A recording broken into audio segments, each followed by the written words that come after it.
আপু, তুমি আমাকে এখানে নিয়ে এসেছো কেন? আমাকে প্লিজ ছেড়ে দাও। মা বাবা অনেক চিন্তা করছে। কলেজ করে বাসায় না গেলে অনেক টেনশন করবে। কেন রে? তখন কি বললে মনে নেই? কি যেন বলেছিলে, ও আমাকে একা পেলে কি যেন করবি বলেছিলি? আমার ওয়াচ, ফিগার আমাকে দেখলে তোর আদর করতে মন চায় কেন? এখন তো এক রুমে দরজাটাও বাইরে থেকে লাগানো, আয় আদর কর। আপু, তোমাকে তখন ওই কথা বলতে চাইনি। বন্ধু বান্ধবের পাল্লায় পড়ে বলেছি, প্লিজ ক্ষমা করে দাও। আর কখনোই তোমাকে বলবো না। এবারের মতো মাফ করে দাও প্লিজ। মাফ কর। মাফ? আর আমি আজ পর্যন্ত কখনো কেউ আমার কাছে মাফ চেয়ে পাইনি, তুইও পাবি না। যা বলতে বলেছি তাই কর, না হলে জ্যান্ত আর বাসায় যেতে পারবি না। ভুলে যাস না আমি কিন্তু নেতার মেয়ে। আমার বাবাকে দেখে এই শহরের সবাই ভয় পায়। নেহার কথা শুনে স্বাধীন অনবরত ঘামতে লাগে। নেহা স্বাধীনের কাছে এসে টিস্যু দিয়ে স্বাধীনের মুখ থেকে ঘাম মুছে দিতে লাগে। কিরে, তুই এভাবে ঘুমাচ্ছিস কেন? যেখানে ঘুমাবো আমি সেখানেই তুই ঘুমাচ্ছিস। প্লিজ আপু, আমাকে ক্ষমা করে দাও। তখন আমি ওই কথাটা বলার জন্য সরি তো বলছি। প্লিজ ছেড়ে দাও। আমি ছোট্ট একটা বাচ্চা। আমার সঙ্গে এসব কাজ করতে তোমার বিন্দুমাত্র বাচ্চা না। ওরে আমার ছোট বাবুটা। বাবু, তখন তো আমার দিকে তাকিয়ে এইসব কথা বলতেছিলে। তখন মনে ছিল না তুমি ছোট বাবু, আমি তোমার সিনিয়র, আমার দিকে নজর দেওয়া তোমার ঠিক হয়নি।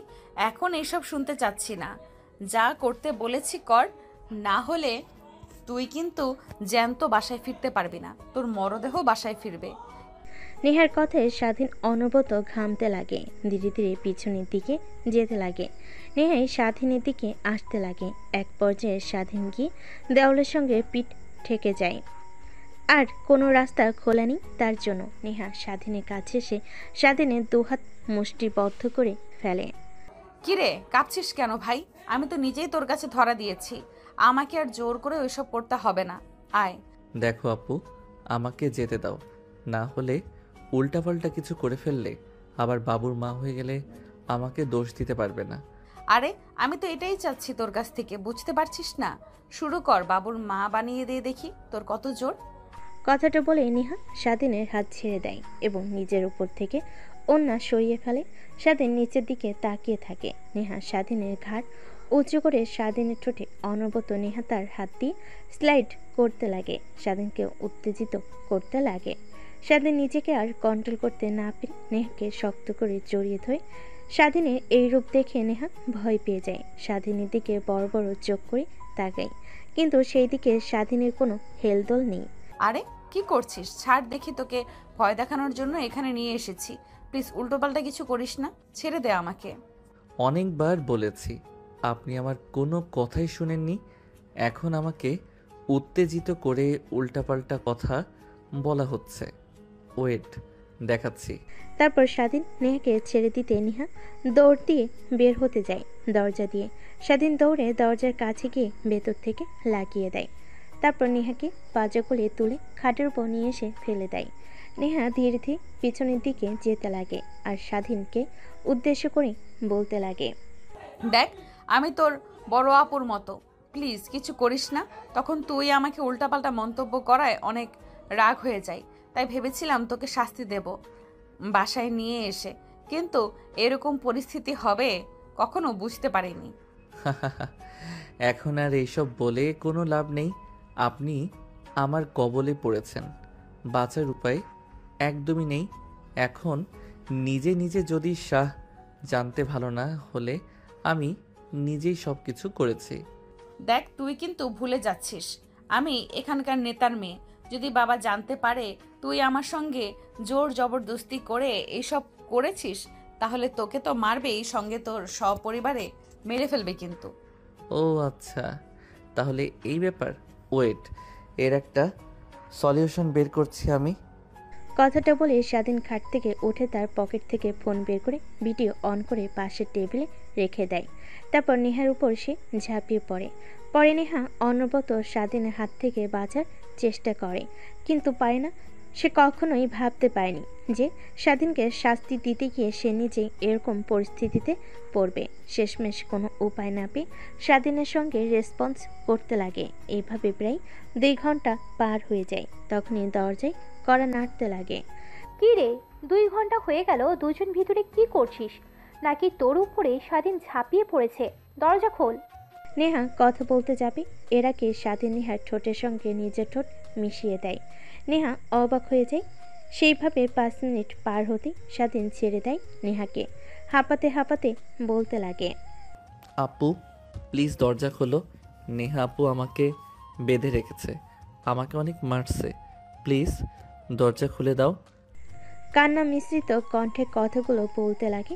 সাথী অবাক হয়ে যায় নেহা তার বান্ধবীর উদ্দেশ্যে কথা বলতে যাবে এর আগে স্বাধীন তার হাত দিয়ে নেহাকে চুপ করতে ইশারা করে যে কথা বলতে যাবে। অমনি হাত দিয়ে নেহার মুখ চেপে ধরে, শুধু করতে লাগে। ঠিক তখনই ওই পাশ থেকে নেহার বান্ধবী বুঝতে পারে যে স্বাধীনকে নেহা মারছে, তাই হাসতে হাসতে বলে, না না না, দরজা খোলা একদমই যাবে না। দেখ, সিনিয়র আপুদের দিকে নজর দিলে কি হতে পারে, সেখানে আবার নেতার মেয়ের দিকে নজর দিয়েছিস, একটু তো শাস্তি পেতেই হবে। থাক, যতক্ষণ না নেহা ওকে ছাড়ছে ততক্ষণ আমরা দরজা খুলতে পারবো না। আর নেহা, দেখিস ছেলেটাকে যেন মেরে না ফেলিস। হ্যাঁ, আত্মরা করে রাখিস, মরে গেলে আবার কেস হতে পারে আমাদের নামে, তখন আবার কিন্তু উল্টা ঝামেলায় পড়তে হবে। কথাটা বলেই ওই পাশ থেকে নেহার বান্ধবীরা চলে যায়। নেহার অনেক রাগ হতে লাগে, কিন্তু কি আর করার, সে নিজেই সিংহের সামনে এসে নিজেকে ধরা দিয়েছে। নেহার নিজেকে কন্ট্রোল করতে না পেরে কান্না করতে লাগে। স্বাধীন নেহাকে কান্না করতে দেখে বলে, আরে আপু কান্না করছেন কেন? সবে তো একবার হলো, আরও কয়েকবার হোক। এমনিতেই মা বাবা আমাকে নিয়ে টেনশন করছে, লেট করে বাসায় ফিরলে কিছুই হবে না। প্লিজ আর না, আমাকে ছেড়ে দে। তোর সঙ্গে পাঙ্গা নিতে গিয়ে আমি হাড়ে হাড়ে টের পেয়েছি, শরীর ব্যথা করছে অনেক। স্বাধীন বাঁকা হাসি দিয়ে নেহার দিকে এগিয়ে যেতে লাগে। নেহা অনবরত কান্না করেই চলেছে, সেই দিকে স্বাধীনের কোনো ভ্রুক্ষেপই নেই। স্বাধীন তার চাহিদা মিটিয়ে নেহার উপর শুয়ে পড়ে। নেহা রেগে তার উপর থেকে স্বাধীনকে সরিয়ে দাঁড়ায়। স্বাধীন নিজের তাল সামলাতে না পেরে ফ্লোরে পড়ে যায়। উঠে দাঁড়াতেই নেহা স্বাধীনকে ঠাস ঠাস করে 2টা থাপ্পড় লাগিয়ে দেয়। তার বাচ্চা, তুই আজকে যা আমার সঙ্গে করলি, এর জন্য তোকে হাড়ে হাড়ে পস্তাতে হবে, জেনে নিস। আর তোর কি বাসায় মা বোন নেই? আজ এই জায়গায় যদি তোর বোন হতো তখন কি করতি তুই, জানোয়ারের বাচ্চা? আমি বাবাকে সব কথা খুলে বলবো, তারপরে দেখি তুই কিভাবে এই পৃথিবীতে বেঁচে থাকিস। নেহা থাপ্পড় খেয়ে আর কথা শুনে স্বাধীন হাসতে লাগে। তারপর টেবিলের উপর থেকে ফোনটা হাতে নিয়ে ভিডিওটা অফ করে তারপর নেহাকে উদ্দেশ্য করে বলে, কি যেন বললি আমাকে আর আমার পরিবারকে মেরে ফেলবি তুই? এই যে ভিডিও দেখছিস না, যদি আমার আর আমার পরিবারের কোনো ক্ষতি হয় তাহলে এই ভিডিওটা ইন্টারনেটে ছেড়ে দেব, তারপর দেখব তুই আর তোর বাবা এই সমাজে কিভাবে মুখ দেখাস। যা হয়েছে সব ভুলে যা, মনে করেন এটা কালো অধ্যায়। কথাটা বলতে বলতে স্বাধীন তার নিজের শার্ট প্যান্ট ফ্লোর থেকে নিয়ে পরিধান করে নেয়। অন্যদিকে নেহা বিছানার চাদর জড়িয়ে নিজের শরীরের সঙ্গে অঝরে কান্না করছে। স্বাধীন সেই দিকে আর না দেখে দরজার লক খুলতেই দেখে দরজা খোলা। তারপর বাইরে চলে আসে, দেখে নেহার বান্ধবীরা সবাই দরজার সামনে দাঁড়িয়ে আছে। কি রে, তুই বাহিরে আসলি যে? ও আচ্ছা, নেহার তাহলে তোকে মারা শেষ হয়ে গেছে? কি মেরেছে, এখনো তো অক্ষত রয়েছিস তুই। আমি নেহার জায়গায় থাকলে তোকে একদম মেরে আত্মরা করে ফেলতাম। নেহার বান্ধবীর কথা শুনে স্বাধীন একটা মুচকি হাসি দিয়ে বাড়ি থেকে বের হয়ে যায়। তারপর গাড়ির ভিতর থেকে ব্যাগ নিয়ে হাঁটতে লাগে তার বাসার দিকে। অনেক রাত হয়ে গেছে। ফোনটা হাতে নিয়ে পাওয়ার অন করে দেখে রাত 11টা বাজছে। সঙ্গে সঙ্গে দেখে তার বাবার অনেকগুলো মিসড কল এসেছে। স্বাধীন তড়িঘড়ি করে কল ব্যাক করে। কি রে বাবা, কোথায় তুই? তোকে এতবার ফোন করলাম কিন্তু ফোন রিসিভ করছিস না। রাত 11টা বাজছে, এত রাত অবধি বাইরে ঘোরাফেরা করছিস তুই? জলদি বাসায় আয়, কত চিন্তা করছি আমি আর তোর মা। তাড়াতাড়ি বাসায় আয় বাবা। টেনশন করো না, আমি তাড়াতাড়ি চলে আসছি। এক বন্ধুর বাসায় গিয়েছিলাম, ও ইনভাইট করেছিল ওর বার্থডে পার্টিতে, তাই ফোন পকেটে রেখেছিলাম সাইলেন্ট করে, তাই তোমার ফোন কল দেখতে পাইনি। আমি রওনা দিয়েছি, একটু পরে বাসায় চলে আসব, টেনশন করো না। তারপর স্বাধীন ফোন রেখে দেয়। অন্যদিকে নেহার বান্ধবীরা স্বাধীনের বাঁকা হাসির কারণ বুঝতে পারল না। রুমের মধ্যে উকি মেরে দেখে নেহা বিছানার চাদর জড়িয়ে ধরে কান্না করছে। নেহার বান্ধবীরা যা বোঝার বুঝে ফেলে, দৌড়ে নেহার কাছে এসে বলে, তোকে আগেই বলেছিলাম ছেলেটা ভালো না, ওকে নিয়ে এসব করিস না। বললি না একটু ভয় দেখাবি, এখন নিজের কি অবস্থা করেছিস ভাবতে পারছিস? এবার তোকে কে বিয়ে করবে? তোর বাবা যদি জানতে পারে তাহলে কি হবে জানিস? এই বিষয়টা যদি বাহিরের লোক জানাজানি হয়ে যায় তাহলে তুই আর আঙ্কেল মানুষের সামনে মুখ দেখাতে পারবি না। এই কুত্তার বাচ্চাকে আমি ছাড়বো না। ওর একদিন কি আমারে যে কয়দিন লাগে, ওর ইনফরমেশন বায়োডাটা সব আমি এখনই চাই। আর তোরা রুম থেকে চলে যা, আমি একটু একা থাকতে চাই। দেখ যা হবার তা হয়েছে, এটা নিয়ে ভেবে আর কোনো লাভ নেই। এখন ভাবতে হবে ওকে কিভাবে শায়েস্তা দেওয়া যায়। আর হ্যাঁ, উল্টোপাল্টা কোনো চিন্তা যেন মাথায় না আনিস। কথাটা বলেই নেহার বান্ধবীরা রুম থেকে বেরিয়ে আসে। নেহা গিয়ে দরজা লাগিয়ে দেয়। তারপর ওয়াশরুমে গিয়ে শাওয়ার ছেড়ে নিচে দাঁড়িয়ে অঝরে কান্না করতে লাগে। কুত্তার বাচ্চা, তোর কারণে আজ আমার এই অবস্থা। তোকে যে কি করব আমি নিজেও ভাবতে পারছি না। আর ওর কি দোষ? করা জায়গায় যে কোনো ছেলে থাকলেই এই কাজটাই করতো। আমারই উচিত হয়নি ওর সামনে গিয়ে এই ব্যবহার করা। নেহা, তুই কিভাবে পারলি একটা ছেলের সামনে গিয়ে ওকে উত্তেজিত করে নিতে? এখন নিজে ওকে দোষারোপ করছিস। স্বাধীন যেখানে স্পর্শ করেছিল প্রত্যেকটা স্থানে সাবান দিয়ে শক্ত করে ডলতে লাগে আর কান্না করতে লাগে। নেহার কথাগুলো নিজেই নিজে ভাবছিল আর মাথায় আঘাত করছিল। দেখতে দেখতে ফ্রেশ হয়ে গোসল করে ওয়াশরুম থেকে বের হয়ে আসে। তারপর পোশাক পরিধান করে বাইরে আসে। দেখে তার বান্ধবীরা ল্যাপটপ অন করে কি যেন করছে। নেহা তাদের পাশে গিয়ে বসে, নিজেকে সামনে বলে, কিরে, কি হয়েছে? সবাই হুমড়ি খেয়ে ল্যাপটপে কি দেখছিস এভাবে? স্বাধীনকে? ও তোর ধর্ষণকারীকে? মানে? কথাটা বলে নেহা তার বান্ধবীদেরকে সরিয়ে সোফায় বসে পড়ে। দেখে সবাই স্বাধীনের ফেসবুক আইডিতে ঢুকে ওর পিক দেখছে। নেহা স্বাধীনের পিকগুলো দেখে যথারীতি ক্রাশ খেতে লাগে একের পর এক। কিরে, তুই ওর দিকে আবার এইভাবে তাকিয়ে আছিস কেন? ল্যাপটপের মধ্যে থেকে বের করে আবার মারবি নাকি ওকে? যদি পারতাম তাই করতাম আমি। আচ্ছা, এত রাত হয়ে গেল, আঙ্কেলকে তো দেখছি না, কোথায় গিয়েছে আঙ্কেল? বাবা দেশে নেই, ব্যবসার কাজে বিদেশে গিয়েছে। ফিরতে এখনো মাস দুয়েক লাগবে। আর তোরা তোদের ফ্যামিলিকে ফোন করে বলে দিয়েছে যে আমার বাসায় আছিস। গ্রুপ স্টাডির কথা বল। তোকে আর বলতে হবে না, আমরা সেটা আগেই বলে দিয়েছি, কারণ জানি তোর পাশে গেলে আমাদের রাতে না রেখে আসতে দিবি না, তাই বলে দিয়েছি। তা এখন কি করবি? ওর অনেক ক্ষুধা পেয়েছে, কিছু খাবার আছে কি বাসায়? তারপর নেহা কাজের বুয়াকে খাবারগুলো গরম করে দিতে বলে। তারপর নেহা তার বান্ধবীদের সঙ্গে আড্ডা দিতে লাগে আর ভাবতে লাগে কিভাবে নেহা স্বাধীনকে সাহায্য করবে। অন্যদিকে স্বাধীন বাসে গিয়ে দরজায় কলিং বেল দিতে স্বাধীনের মা এসে দরজা খুলে দেয়। তারপর রুমের মধ্যে প্রবেশ করে সোফায় গিয়ে বসে স্বস্তির একটা নিঃশ্বাস ফেলে। পাশ থেকে স্বাধীনের মা বলে, 7 দিন হলো না এখানেই নতুন এসেছে, আর এর মধ্যেই বন্ধু বানিয়ে ফেলেছিস। আবার ওর বাসায় গিয়ে বার্থডে পার্টি করিস। একটাবার ফোন করে বলবি না যে বাসায় মা বাবা আছে, অনেক চিন্তা করছে তোকে নিয়ে? সরি মা, আসলে খেয়াল ছিল না আমার। আচ্ছা, খাবারের জন্য কিছু আছে আমার জন্য বেড়ে আমার রুমে নিয়ে আসো, ফ্রেশ হতে হবে। কথাটা বলেই স্বাধীন সোফা থেকে উঠে রুমে চলে যায়। ব্যাগটা খাটের উপর রেখে গামছার প্যান্ট শার্ট নিয়ে ওয়াশরুমে চলে যায়। তারপর ফ্রেশ হতে লাগে। ঠিক তখনই নেহার কথা ভাবতে লাগে। আসলে নেহার সঙ্গে কাজটা করা ঠিক হয়নি। কালকে কলেজে গিয়ে সরি বলতে হবে। আবার যদি উল্টাপাল্টা কিছু করে ফেলে তার ফ্যামিলির সঙ্গে কিংবা তার সঙ্গে, এসব ভাবছিল। তারপর গোসল করে ওয়াশরুম থেকে বের হয়ে এসে দেখে টেবিলের উপর ভাত রেখে গিয়েছে তার মা। তারপর খাওয়া দাওয়া করে খাটের উপর শুয়ে ঘুমানোর চেষ্টা করতে লাগে, কিন্তু তার দু চোখে কোনো ঘুম ধরা যায় না। বারবার নেহার কথা মনে আসতে লাগে। তারপর স্বাধীন ফোন বের করে ফেসবুকে গিয়ে নেহার নাম লিখতে আইডি চলে আসে।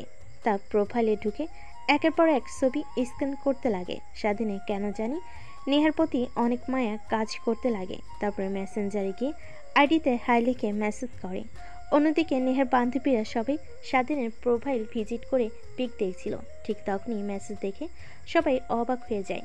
তারপর নেহার বান্ধবী গিয়ে মেসেজ ওপেন করে রিপ্লাই দিতে যাবে, এর আগে নেহা বলে, দেখ উল্টাপাল্টা একদম কিছু লিখবি না, ঠিক আছে? কি রে, দেখছি তোর স্বাধীনের প্রতি এত কেয়ারিং দেখাচ্ছিস কেন? কি হয়েছে? নাকি দুর্বল হয়ে গেলি? তুই ভালোবেসে ফেললি নাকি? দেখ কি বলছিস? ভালোবাসা, তাও আবার ওর মতো ছোট লোকের বাচ্চাকে? কখনোই না। বাবা একবার দেশে আসুক, তারপর দেখ ওর অস্তিত্ব খুঁজে পাস কিনা তোরা। সে অপেক্ষাতেই রইলাম, দেখি তুমি কি করো।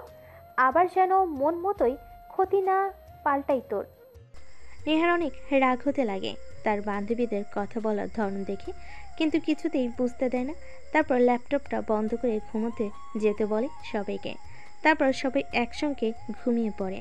মেসেজের অপেক্ষা করতে লাগে, কোনো তো রিপ্লাই না পেয়ে সে মনমরা হয়ে ঘুমিয়ে পড়ে।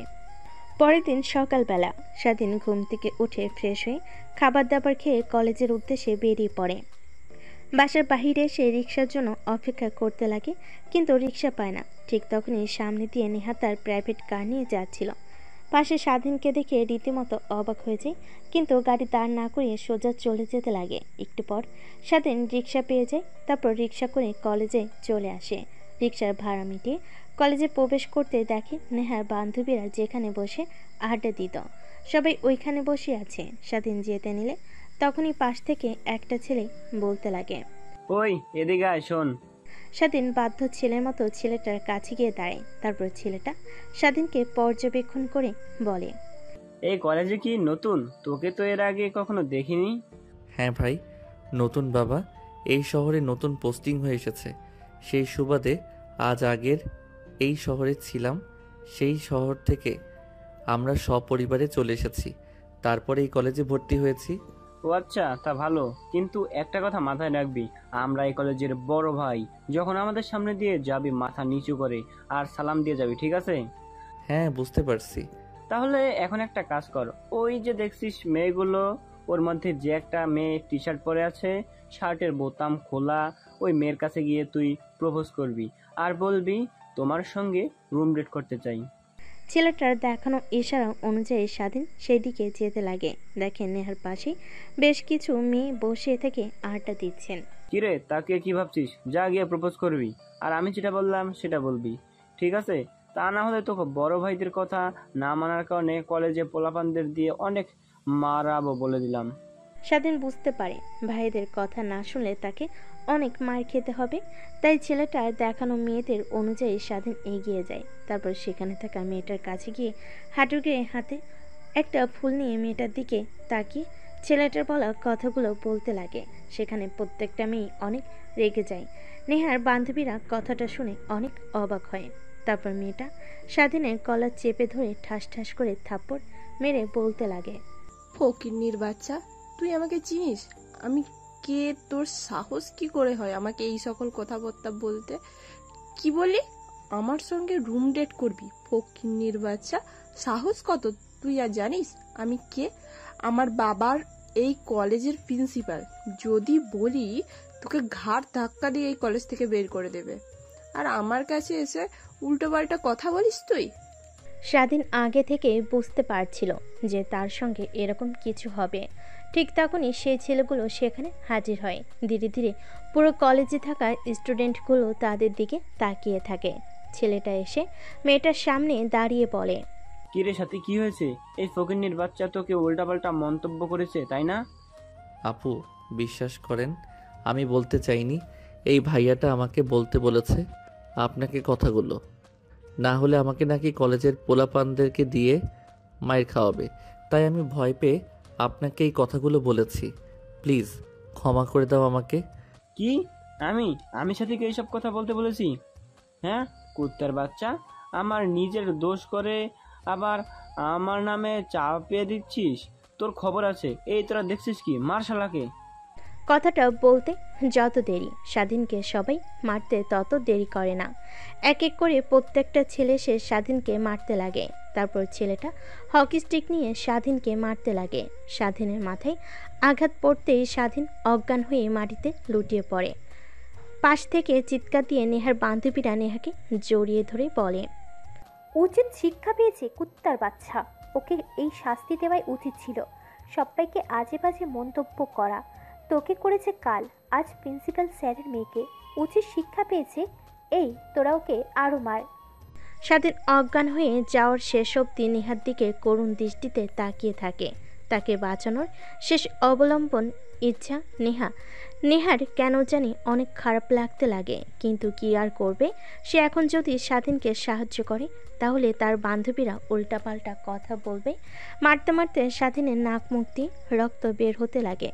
প্রিন্সিপাল স্যার ম্যাডাম এসে সকলকে সরে যেতে বলে স্বাধীনের এই করুণ দশা দেখে সবাই ভয় পেয়ে যায়। ছেলেটাকে এমনভাবে মেরেছে যে হাত পা দিয়ে রক্ত বের হচ্ছে। নেহার কেন জানি অনেক খারাপ লাগে। আর কোনো কিছুর তোয়াক্কা না করে নেহা আর আরেকটা ছেলে স্বাধীনকে ধরাধরি করে গাড়িতে করে নিয়ে স্টার্ট দিয়ে হসপিটালের দিকে যেতে লাগে। নেহার বান্ধবীরা সবাই অবাক হয়ে যায় নেহার কাণ্ড দেখে। তারপর তারা নিজেদের মধ্যে কানাঘুষা করতে লাগে। কি রে, এর আবার কি হলো? স্বাধীনকে দেখে এরকম রিয়াক্ট করলো কেন? আরও শাস্তি পেয়েছে, ওর তো খুশি হওয়ার কথা। উল্টো নেহা ওকে নিয়ে হসপিটালে গেল। নিশ্চয়ই এর মধ্যে কোনো না কোনো কিছু আছে। নেহা স্বাধীনকে বোধহয় ভালোবেসে ফেলেছে।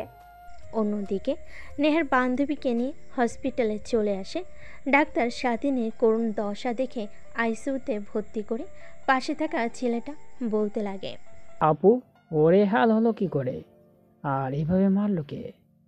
তারপর নেহা সব কথা খুলে বলে। পাশে থাকা স্বাধীনের বন্ধু মাথায় হাত দিয়ে চেয়ারে বসে পড়ে। নেহ বসে পড়ে। তারপর স্বাধীনের বন্ধু নেহাকে বলতে লাগে, আপু, বিশ্বাস করবেন কিনা তা জানি না, আমি স্বাধীনের সঙ্গে সে ছোট্টবেলা থেকে বন্ধুত্ব, কখনো কোনো মেয়ের দিকে বাজে দৃষ্টিতে তাকাই নাই। সবসময় প্রত্যেকটা মেয়েকে সম্মান করেছে। আমি শিওর দিয়ে বলতে পারবো যে স্বাধীন কারোর চাপে পড়ে এই কথাটা বলেছে।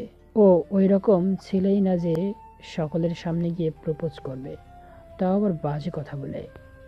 তারপর নেহা স্বাধীনের বন্ধুর সঙ্গে টুকটাক কথা বলছিল। ঠিক তখনই সেখানে আবির্ভাব ঘটে ডাক্তারের। কিছু ফর্মালিটি পূরণ করতে বলে, কিন্তু এখানে স্বাধীনে কেউ নেই। তাই নেহা বউ পরিচয় দিয়ে ফর্মালিটিগুলো পূরণ করে। পাশে থাকা স্বাধীনের বন্ধু অবাক হয়ে যায়। তারপর স্বাধীনের অপারেশন স্টার্ট হয়। প্রায় 1 ঘন্টা পর ডাক্তার বের হয়ে আসে। স্বাধীনের বন্ধু এগিয়ে গিয়ে বলে, আঙ্কেল, এখন কেমন অবস্থা আমার বন্ধুর? হ্যাঁ, এখন বিপদমুক্ত, কিন্তু ছেলেটাকে কে বা কারা এভাবে মেরেছে? আর একটু মারলেই তো একদম মরে যেত। মাথার অনেকটা জায়গা কেটে গেছে, হাত পা কেটে রক্ত বের হচ্ছে। রক্ত দরকার হবে। এই পজিটিভ, আমাদের ব্লাড ব্যাংকে রক্ত নেই। তুমি রক্ত জোগাড় করো। কথাটা বলার জন্যই আমি বের হয়ে এসেছি। ইমিডিয়েটলি দরকার। কিন্তু আঙ্কেল। স্বাধীনের বন্ধুর সম্পূর্ণ কথা না শুনে ডাক্তার চলে যায়। গোমরা মুখ নিয়ে নেহার কাছে আসতেই নেহা বলে, কি ব্যাপার, কি হয়েছে? স্বাধীনের এইভাবে গোমরা মুখ করে আছো, ডাক্তার কি বললো তোমাকে? আপুর রক্ত দরকার, এ পজিটিভ গ্রুপের, কিন্তু আমার তো বি পজিটিভ রক্ত, বা কারোর দেওয়া সেটাও জানে না, আর ব্লাড ব্যাংকের রক্ত নেই। ও আচ্ছা, এই ব্যাপার। আমার এ পজিটিভ রক্ত আমি দিব। তারপর নেহা স্বাধীনকে রক্ত দিতে চলে যায়। ডাক্তার টেস্ট করে নেহার শরীর থেকে 2 ব্যাগ রক্ত নিয়ে নেয়। তারপর নেহা স্বাধীনের বন্ধুকে বাই জানিয়ে হসপিটাল থেকে চলে যায় সোজা কলেজে। নেহার বান্ধবীরা নেহাকে দেখে দৌড়ে এগিয়ে এসে বলে, কিরে, তুই কলেজে এসেছিস ভেবেছিলাম, তো আবার হারিয়ে গেছিস বুঝি? ওকে নিয়ে বুঝলাম না, ওকে মেরেছে তোর খুশি হওয়ার কথা। তোর সঙ্গে ওই অনেক বাজে কাজ করেছে, আর তুই ওকে নিয়ে হাসপাতালে ভর্তি করতে চলে গেলি। হ্যাঁ, ছেলেটা আমার সঙ্গে অনেক বাজে কাজ করেছে, এটাই ঠিক। কিন্তু আমি তো আমার চোখের সামনে এই ছেলেটাকে তরপাতে মরে যাবে এটা দেখতে পারবো না। ওই জায়গাতে যদি স্বাধীন না হয়ে অন্য কোনো ছেলে থাকতো তাহলে আমি একই কাজ করতাম। কথাটা বলে নেহা ডলতে লাগে। তারপর অজ্ঞান হয়ে মাটিতে পড়ে যাবে। এর আগে নেহার বান্ধবীরা ধরে ফেলল। তারপর কলেজের হসপিটালে নিয়ে যায়। ডাক্তার নেহাকে দেখে বলে, মেয়েটার শরীর অনেক দুর্বল, তারপর আবার রক্ত দিয়েছে, এই কারণে অজ্ঞান হয়ে গিয়েছে। তোমরা একটা কাজ করো, ওকে বাসায় নিয়ে গিয়ে ভালো খাবার খাওয়ালে আগের মতো হয়ে যাবে, টেনশন করো না। ডাক্তার কিছু ওষুধ লিখে দেয়। তারপর নেহার বান্ধবীরা নেহাকে নিয়ে বাসায় চলে আসে। এভাবে কেটে যায় বেশ কিছুদিন। 1 মাস পর স্বাধীন অনেকটা সুস্থ হয়ে যায়। স্বাধীনের বাবা মা তাকে আর এই কলেজে লেখাপড়া করাবে না এইটা বলে স্বাধীন না করে দেয়। সে ওই কলেজে ছাড়া অন্য কোনো কলেজে পড়বে না। এই কয়েকদিন নেহা স্বাধীনকে একটু দেখার চেষ্টা করে না, অনেক জানতে ইচ্ছে করে স্বাধীনের পরিস্থিতির কথা। স্বাধীনের বন্ধুকেও কলেজে আসতে দেখে না নেহা। কলেজ শেষ হলে বাসায় চলে যায় নেহা। তারপর দেখতে দেখতে রাত হয়ে যায়। নেহার অনেক মনে পড়তে লাগে স্বাধীনের কথা, কেন যেন অনেক মায়া কাজ করে স্বাধীনের প্রতি। তারপর নেহার মনে পড়ে যায় স্বাধীনের দেওয়া মেসেজের কথা। তারপর মেসেঞ্জারে গিয়ে স্বাধীনকে গিয়ে মেসেজ দেয়। অন্যদিকে স্বাধীন ফেসবুক স্ক্রলিং করছিল। হঠাৎ নেহার মেসেজ দেখে অবাক হয়ে যায়, সিন করে রিপ্লাই দেয়। একটু পর নেহা ফোন করে। স্বাধীন রিসিভ করে কাঁপা কাঁপা গলে বলে, হ্যালো, আসসালামু আলাইকুম। ওয়ালাইকুম আসসালাম। তা তোর অবস্থা এখন কেমন? আলহামদুলিল্লাহ অনেক ভালো। মেরে ফেলতে তো চেয়েছিলেন, কিন্তু দেখেন মরে যায়নি। অনেক সুন্দর চাল চেলেছিলেন, কিন্তু কেউ বুঝতেই পারিনি আপনি কাজ করেছেন। টেনশন করেন না, আপনার ভিডিও কখনোই আমি ইন্টারনেটে দেব না। শুধুমাত্র আপনাকে ভয় দেখানোর জন্য কথাটা বলেছি। আমাকে মেরে ফেলেন, সমস্যা নেই, কিন্তু প্লিজ আমার পরিবারের এখনও ক্ষতি করেন না। কি বলছিস তুই? আমি চাল চেলেছি মানে? বিশ্বাস কর, তোকে মারার পিছে আমার কোনো হাতই নেই, বিশ্বাস কর। আমার বিষয়ে আপনার কি আসে যায়? আপনি যদি বলেন আমি আর ওই কলেজে যাব না, অবশ্য মা বাবা আর ওই কলেজে পড়াবে না বলেছে আমাকে। এখনও যদি আপনার রাগ না কমে তাহলে আমাকে বলেন, আমি যাব। আপনি যত খুশি আমাকে মারবেন, আমি কিছুই বলবো না কাউকে। দেখ, তোকে মারের পিছে আমার কোনো হাত নেই তোকে বলছি, তারপরও বিশ্বাস করছিস না কেন? ভয় পেয়ে না, আমি তখন আসলে ভিডিও করিনি, এমনিতেই ফোন ওইখানে রেখে গিয়েছিলাম। বাদ দিন, আল্লাহ হাফেজ, ভালো থাকবেন। ফোনের ওই পাশ থেকে নেহা অনবরত হ্যালো হ্যালো বলে চলেছে, কিন্তু স্বাধীন ফোন রেখে দেয়। তারপর নেহার অ্যাকাউন্টটা ব্লক করে দেয়। এইভাবে চলে যায় বেশ কিছুদিন। স্বাধীন অন্য আরেকটি কলেজে ভর্তি হয়েছে। নেহা ক্লাস করছিল, ঠিক তখনই জানালার বাইরে দিয়ে তাকিয়ে দেখে স্বাধীনের বন্ধু। নেহা ক্লাস থেকে বের হয়ে স্বাধীনের বন্ধুর কাছে গিয়ে দাঁড়ায়। হাঁপাতে হাঁপাতে বলতে লাগে, কিরে স্বাধীনের কি হয়েছে? কলেজে দেখছি না ওকে, প্রায় 2 মাস হলো। ও আপু, আপনি তো স্বাধীনকে হাসপাতালে রেখে এসে যে চলে আসলেন আর দেখতে গেলেন না। ও এই কলেজে পড়বে না, ও অন্য আরেক কলেজে ভর্তি হয়েছে। আমিও আর পড়বো না, স্বাধীন যে কলেজে ভর্তি হয়েছে সেখানে ভর্তি হব। এই কলেজ থেকে টিসি নেওয়ার জন্য এসেছিলাম। আমি যাচ্ছি, আল্লাহ হাফেজ আপু। স্বাধীনের বন্ধু কথাটা বলে নেহার আর কোনো কথা না শুনে কলেজ থেকে বের হয়ে যায়। নেহা ভাবতে লাগে, জিজ্ঞেস করব কোন কলেজে ভর্তি হয়েছে, কিন্তু বলতেই পারলাম না। ছেলেটা আমাকে অনেক ভুল ভাবছে। তারপর নেহা গোমরা মুখ করে ক্লাসরুমে চলে যায়। এক এক করে সব ক্লাস করে বাসায় চলে আসে। মন খারাপ করে টিভি দেখছিল, ঠিক তখনই নেহার বাপ এসে নেহার পাশে বসে বলে, মারে তোর কি হয়েছে? আমি বিদেশ থেকে আসার পর দেখছি তুই কেমন যেন হয়ে গেছিস, একদম কথা বলছিস না, সবসময় চুপচাপ থাকছিস। আমার মেয়ে পুরো বাসা মাথায় করে বেড়াতো, সেই মেয়ে চুপচাপ হয়ে গেছে। কি হয়েছে মা, বল আমাকে। কই বাবা, কিছুই তো হয়নি, এমনি। দেখ মা, তোর মা মারা যাওয়ার পর দ্বিতীয়বার আমি বিয়ে করিনি। সৎ মায়ের সাথে তোর সঙ্গে কেমন আচরণ করবে এর জন্য। আর তুই এমন মনমর হয়ে বসে থাকলে বল আমার কি ভালো লাগে? কি হয়েছে বল, তোকে কোনো ছেলে ডিস্টার্ব করছে? না বাবা, তোমাকে এই শহরের সবাই চেনে, আর তোমার মেয়েকে ডিস্টার্ব করবে এমন সাহস কারো আছে নাকি? এমনিতেই ভালো লাগছে না আমার, তাই বসে আছি, এর থেকে বেশি কিছু না। চলো খাবার খেয়ে নেই, অনেক রাত হয়ে গেছে, তোমার জন্য অপেক্ষা করছিলাম। কই মা, সবে তো মাত্র 9টা বাজে, একটু পর খাবার খাই। আগে না তুই আর আমি রাতভর বসে মুভি দেখতাম, কিন্তু এখন এরকম হয়ে গেছিস কেন? কি হয়েছে বল প্লিজ। আমার কোন আচরণে কষ্ট পেয়েছিস তুই, নাকি টাকা লাগবে বল? না বাবা, কেন জানি এমনিতেই ভালো লাগছে না কিছুতেই, তাই চলো খাবার খেয়ে নেই। তারপর নেহার জোড়াজুড়িতে নেহার বাবা চলে যায় খাবার টেবিলে।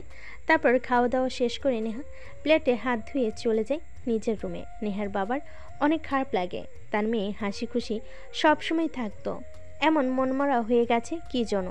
তাই নেহার বাবা তার এক বডিগার্ডকে ডাক দিয়ে নেহার সম্পর্কে সব খুঁটিনাটি বের করতে বলে, কেন এমন মনমরা হয়ে রয়েছে। অন্যদিকে স্বাধীন নতুন কলেজে গিয়ে অনেক বন্ধু বান্ধবী হয়। তার সকলের সঙ্গে আনন্দে আনন্দে ক্লাস করতে লাগে। আগের মতো দুষ্টামি করে না, মনোযোগ দিয়ে ক্লাস করে। বাসায় আসে। এমনই একদিন স্বাধীন তার বাসার বাহিরে দাঁড়িয়ে রিক্সার জন্য অপেক্ষা করছিল। ঠিক তখনই নেহা সামনে দিয়ে যায়। স্বাধীনকে দাঁড়িয়ে থাকতে দেখে নেহা স্বাধীনের কাছে সে গাড়ি দাঁড় করিয়ে গ্লাস নামিয়ে বলে, আয় গাড়িতে উঠে বস। স্বাধীন মাথা নিচু করে গাড়ির মধ্যে নেহাকে দেখে অন্যদিকে তাকিয়ে থাকে। নেহার অনেক রাগ হতে লাগে, কিন্তু মিষ্টি সুরে স্বাধীনকে কি আবার ডাকে। দেখ, আমি এখানে সিন ক্রিয়েট করতে চাচ্ছি না, প্লিজ গাড়িতে উঠে বস। তোর সঙ্গে কিছু কথা বলার আছে আমার, একটু বোঝার চেষ্টা কর। বিশ্বাস কর, কথাটা বলেই আর তোকে কোনো বিরক্ত করব না। আমি চিরতরে তোর লাইফ থেকে সরে যাব। তারপর স্বাধীন নেহার কথা শুনে গাড়িতে উঠে বসে। সামনের সিটে বসতে নেহা গাড়ি স্টার্ট দিয়ে একটা পার্কে চলে যায়। স্বাধীন বলতে লাগে, আপু, আমাকে এইখানে নিয়ে আসলেন কেন? কলেজে যেতে হবে আমাকে। একদিন ক্লাস না করলে কিছুই হবে না, কিন্তু তোকে এই কথাগুলো না বলতে পারলে বিশ্বাস কর অনেক খারাপ লাগছে আমার।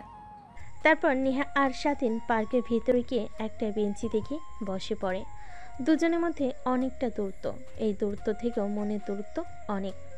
ঠিক তখনই নেহা স্বাধীনের কাছে গিয়ে স্বাধীনের 2 হাত চেপে ধরে বলতে লাগে, দেখ, আমি জানি তুই আমাকে অনেক বাজে আর খারাপ মেয়ে হিসেবে চিনিস, কিন্তু বিশ্বাস কর আমি মোটেও অমন না। আর তুই ভাবছিস কলেজে যে তোকে মেরেছে ওর মধ্যে মেন ভিলেন হচ্ছে আমি, কিন্তু বিশ্বাস কর আমি কিছুই করিনি। ইভেন আমার তো তোর প্রতি কোনো ক্ষোভ নেই, কারণ আমি বুঝতে পেরেছি যে দোষটা আমারই ছিল। তোর জায়গায় ওখানে যে কোনো ছেলে থাকলে আমার সঙ্গে একই কাজ করতো। ও আচ্ছা, এই কথা তো এই কথা তা আগে বলবেন না? আমি কোনো কিছুই মনে করিনি, যা হবার তা হয়ে গেছে। আর একটা কথা, প্লিজ আমাকে ক্ষমা করে দিন ওই দিনের জন্য। আসলে নিজের ছিলাম না, আপনার সঙ্গে হুট করে ওইসব হয়ে গিয়েছে, ক্ষমা করে দিয়েন। আর হ্যাঁ, যদি পারেন তো অবশ্যই এইসব পোশাক না পরে বাঙালি মেয়েদের মতো 3 পিস আর পায়জামা পরবেন, এতে আপনাকে অনেক ভালো লাগবে। দেখ, সত্যি করে বলছি, তোকে আমি ভালোবেসে ফেলেছি, অনেক অনেক ভালোবাসি, নিজের জীবনের থেকেও বেশি। তুই যদি কিভাবে আর কেন তোকে ভালোবেসে ফেলেছি সেটা আমি নিজেও জানি না। নেহার কথা শুনে স্বাধীন হাসতে লাগে। নেহা স্বাধীনের হাসির দিকে অপলক দৃষ্টিতে তাকিয়ে থাকে। একটু পর স্বাধীন হাসি থামিয়ে দিয়ে বলে, ও রিয়েলি? কোটিপতি বাবার একমাত্র মেয়ে, সরি নেতার একমাত্র মেয়ে আমার প্রেমে পড়েছেন? এটা আবার নতুন প্ল্যান বুঝি আমাকে মারার জন্য? আর মারতে হবে না। হ্যাঁ, আমি ভুল করেছি, আপনার কাছ থেকে ক্ষমা চাচ্ছি।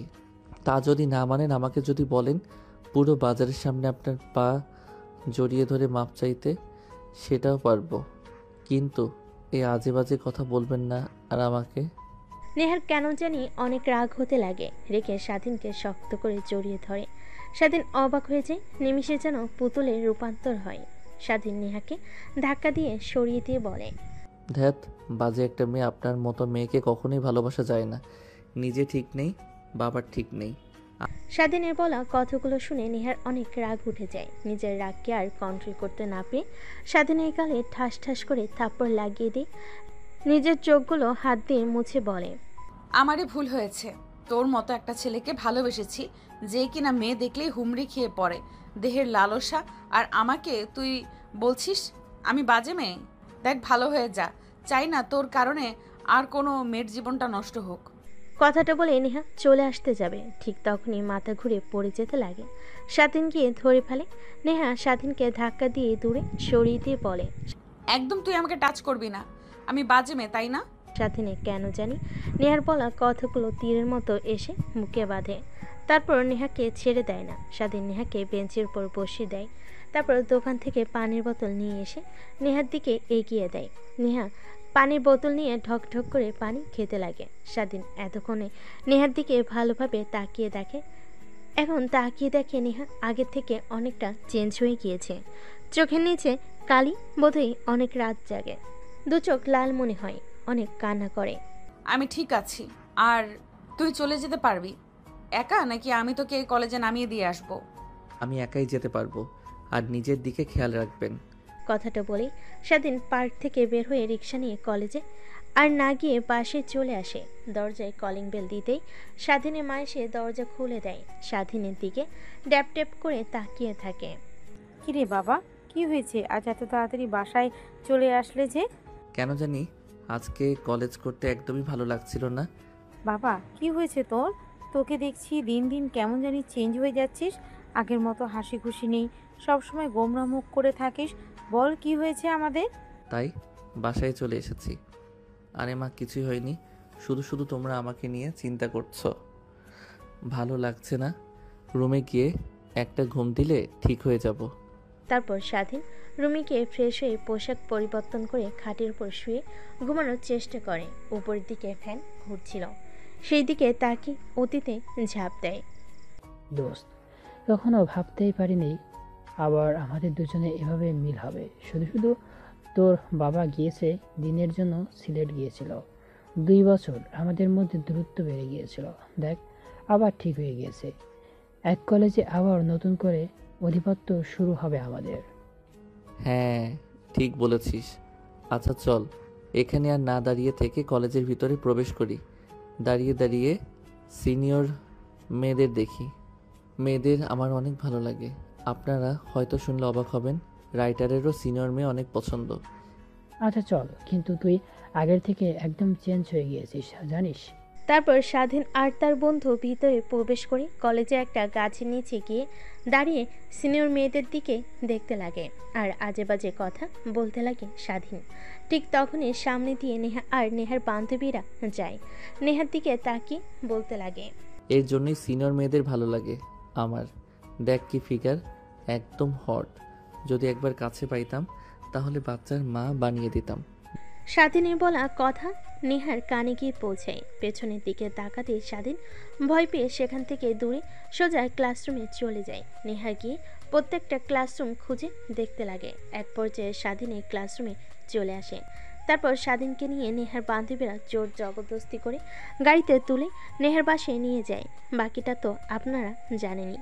স্বাধীনের ভাবান্তরের সে তো ঘটে ফোনের শব্দ শুনে ফোনটা হাতে এনে দেখে তার বন্ধু ফোন করেছে। কিরে, আজকে কলেজ আসলি না যে? আর পর্দাকে দেখলাম নেহাপুর সঙ্গে বসে আছি। স্বাধীন কথা শুনে অনেকটা ভয় পেয়ে যায়, আমতা আমতা করে বলে। স্বাধীন তার বন্ধুকে উল্টাপাল্টা বুঝিয়ে দেয়, তারপর ফোন রেখে ঘুমিয়ে পড়ে। পরদিন সকালবেলা ঘুম থেকে উঠে স্বাধীন তৈরি হয়ে ফ্রেশ হয়ে কলেজে চলে যায়। স্বাধীনের বন্ধু স্বাধীনের জন্যই অপেক্ষা করছিল। তারপর দৌড়ে কাছে এসে ঘাড়ের উপর হাত দিয়ে বলে, দেখ, আমাকে উল্টাপাল্টা যতই বোঝাস, আমি কিন্তু ছোট্ট বাচ্চা না। হ্যাঁ, তুই যে নেহাপুকে ভালোবাসিস আর নেহাপু তোকে যে ভালোবাসে এটা কিন্তু আমি জানি। দেখ কি বলছিস তুই, উল্টাপাল্টা কথা? আমি উল্টাপাল্টা কথা বলছি তাই না?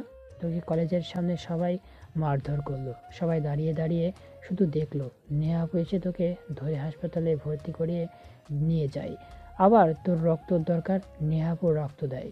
নেহাপুকে দেখে বুঝতেই পারিনি তোকে নিয়ে অনেক চিন্তিত সে। একটা মেয়ে কখনোই আর একটা ছেলেকে নিয়ে এতটা সিরিয়াস হয় না যতটা কিনা নেহাপুকে দেখেছি। তখনই বুঝতে পেরেছি তোদের মধ্যে কোনো চক্কর আছে। তখনই শিওর হয়ে আবার যখন নেহাপু আমার কাছে দৌড়ে এসে তোর খোঁজ দিতে লাগে। আচ্ছা, তোদের মধ্যে কি কিছু হয়েছে? তোর এই অভ্যাসটা যাবে না একদমই। বেশি বেশি বোঝার আরে কিছু নেই। উনি আমার সিনিয়র। আসলে আসলে আসলে আসলে আর বলতে হবে না। ঠিক তখনই ক্লাসের স্যার চলে আসে। তারপর স্বাধীন আর তার বন্ধু মনোযোগ দিয়ে ক্লাস করতে লাগে। স্বাধীন আনমনে ভাবতে লাগে, তাহলে নেহা যা বলেছে ঠিকই বলেছে। আসলে ওই কথাগুলো আমাকে ইচ্ছে করে মেরেছে, তার ওর মধ্যে কোনো হাত নেই। আর সেদিন যেভাবে বলল আমাকে নিয়ে অনেক সিরিয়াস মনে হয়। নেহা আসলেই আমাকে অনেক ভালোবেসে ফেলেছে। আমার উচিত হয়নি তাকে এতটা অবহেলা করার।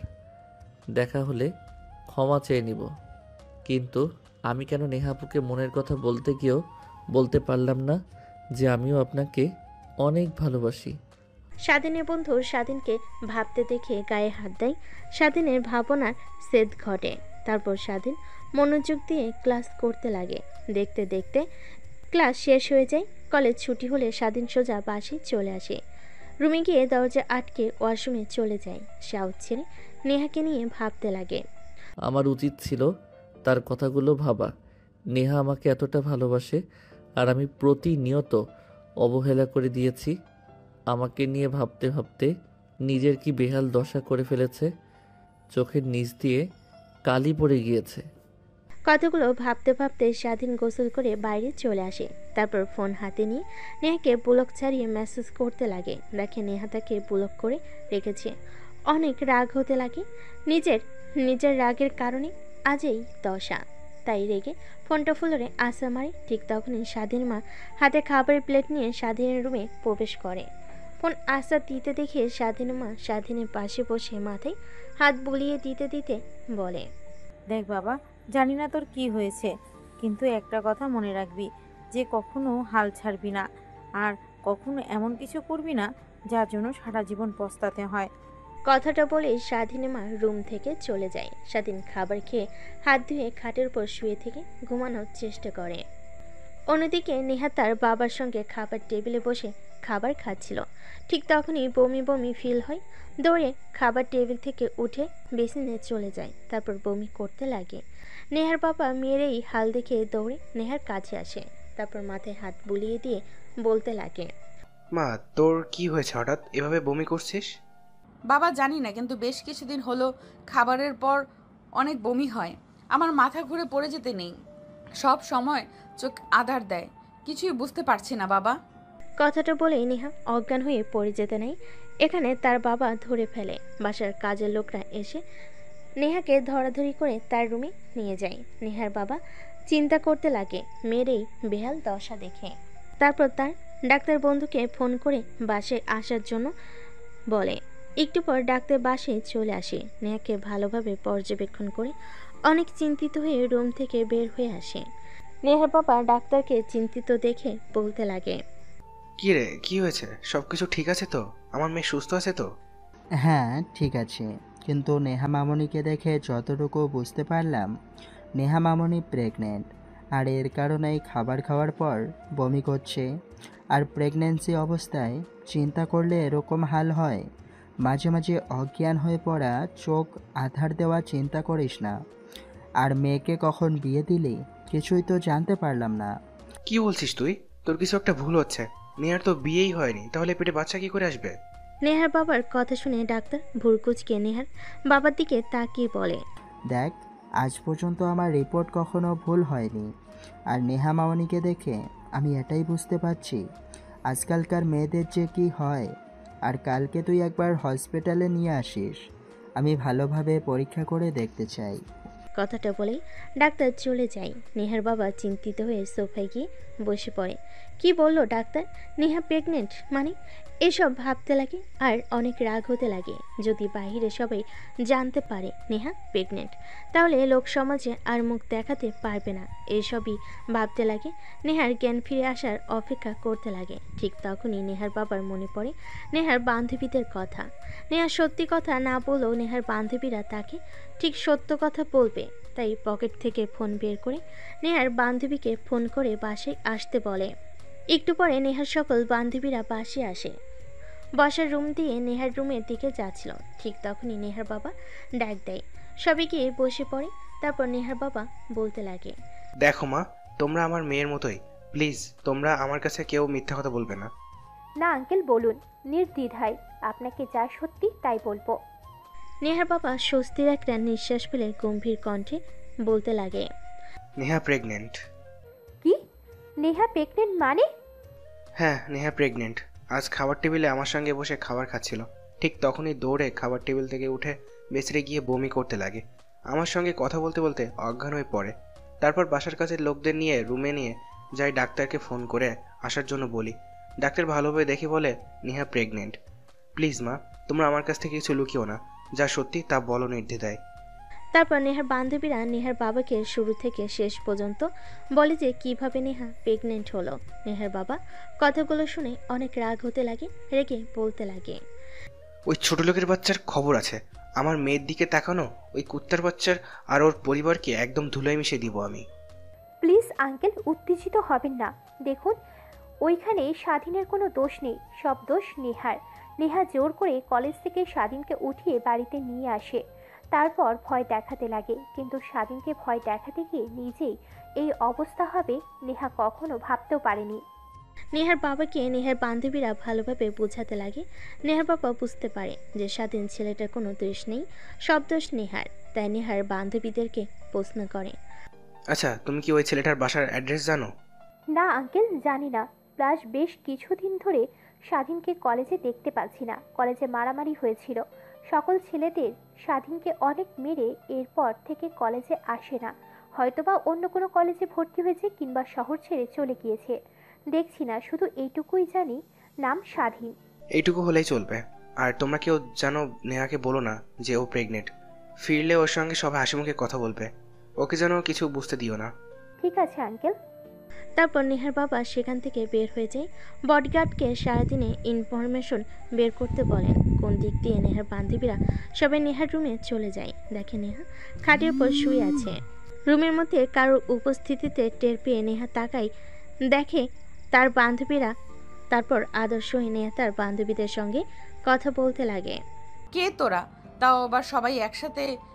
আরে না, কিছুই হয়নি। আঙ্কেল ফোন করেছিল, বলল তুই অজ্ঞান হয়ে গেছিস হঠাৎ করে, তাই এসেছি তোকে দেখার জন্য। তা কি হয়েছে তোর? কিছু হয়নি, তোরা এসেছিস ভালো হয়েছে, অনেকদিন পর আড্ডা দিতে পারবো। রাখ সেই সকল কথা।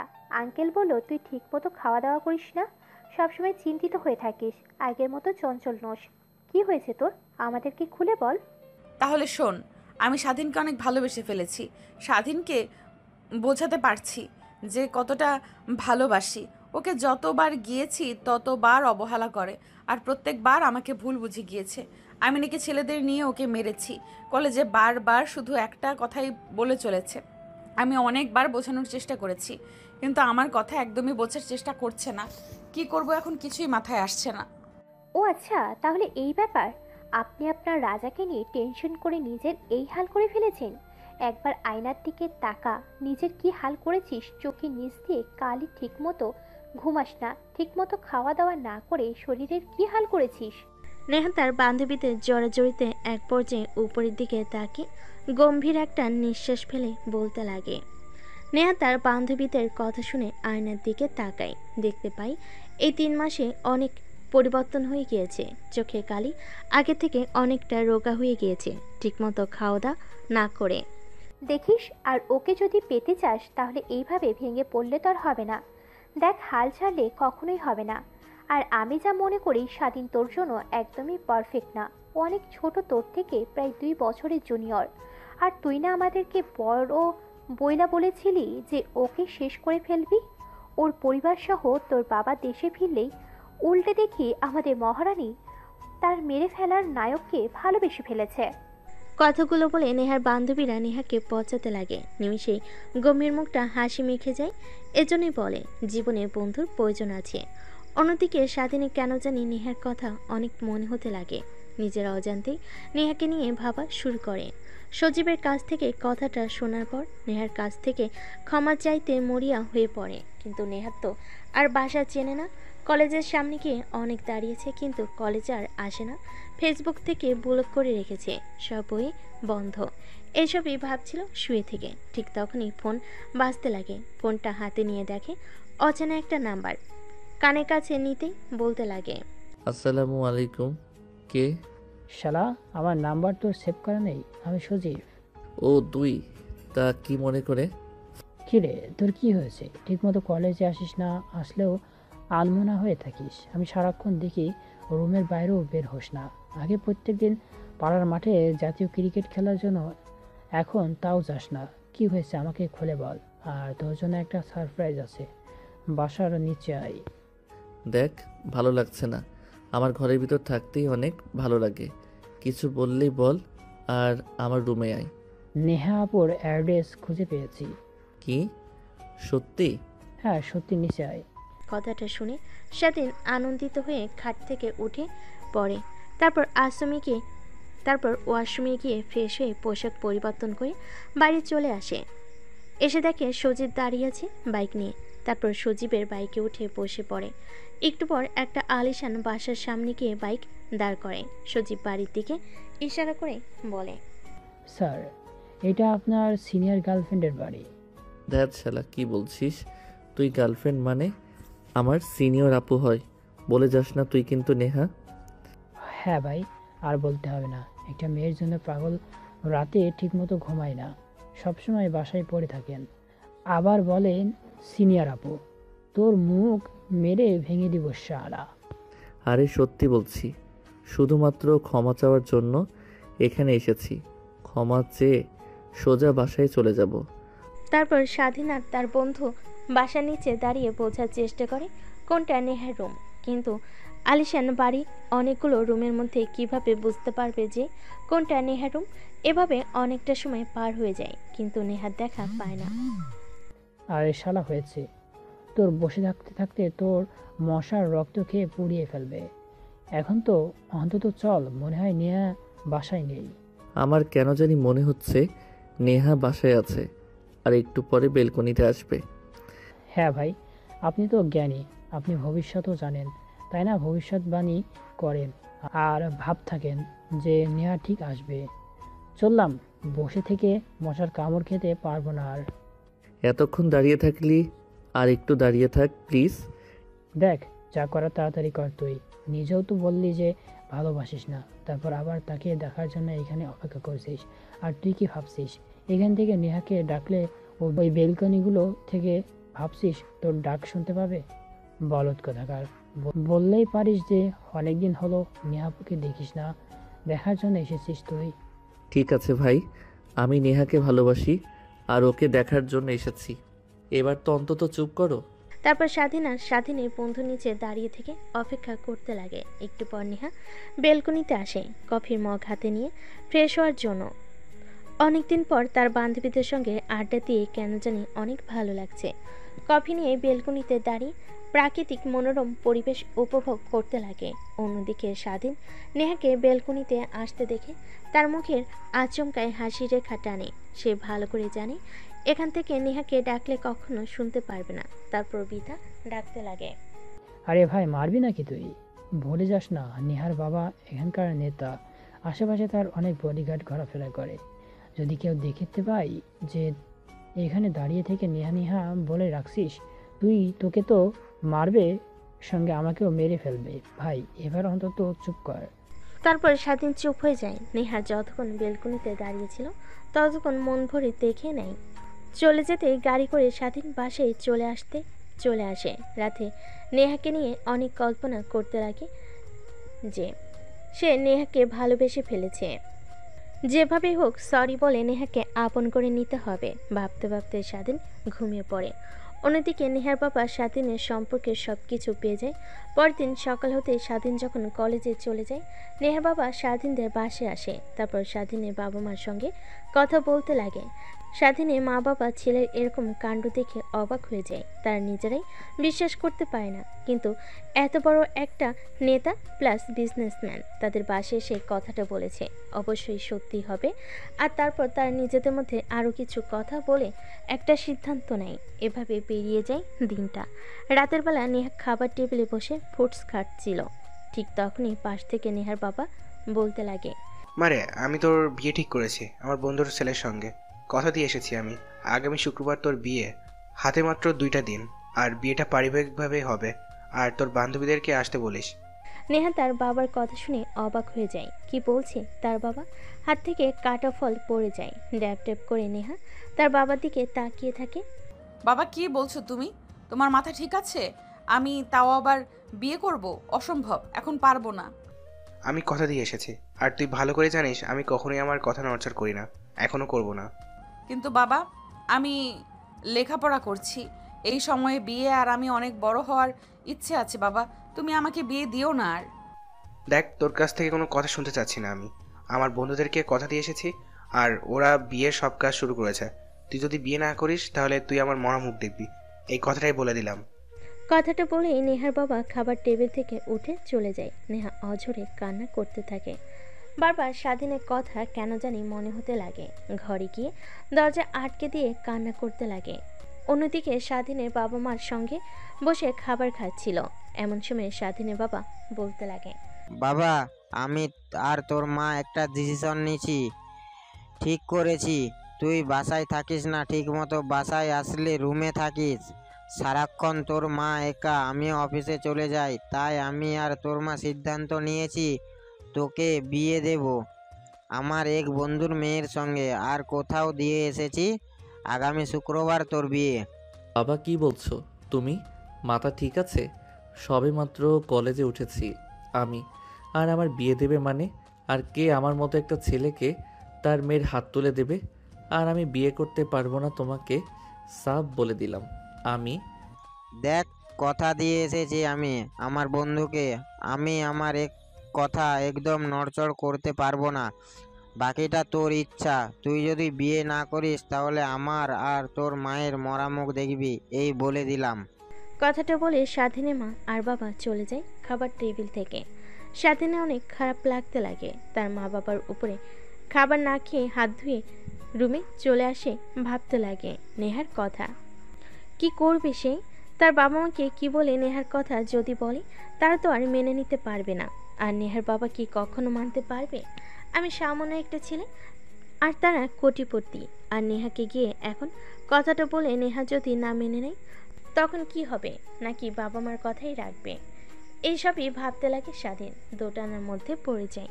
কি করবে কিছুই বুঝতে পারে না। পরদিন সকালবেলা নেহা ঘুম থেকে উঠে কেন জানি নেহার মনে হয় যে তার মধ্যে আরও একটি প্রাণ জন্ম নিচ্ছে। তারপরে একটা কাজের মেয়েকে ডাক দিয়ে নিয়ে আসে নেহা। তার হাতে কিছু টাকা দিয়ে প্রেগনেন্সি কিট কিনে নিয়ে আসতে বলে। এটা দেখে কাজের মেয়ে নেহার দিকে ড্যাব ড্যাব করে তাকিয়ে থাকে। কি ব্যাপার আপা, আপনি এটা দিয়ে কি করবেন? দরকার আছে, আর এই নে কিছু টাকা। চুপ, কাউকে কিছু বলবি না। আর যদি কাউকে কিছু বলিস তাহলে তোকে এই বাড়ি থেকে বের করে দেবো কাছ থেকে।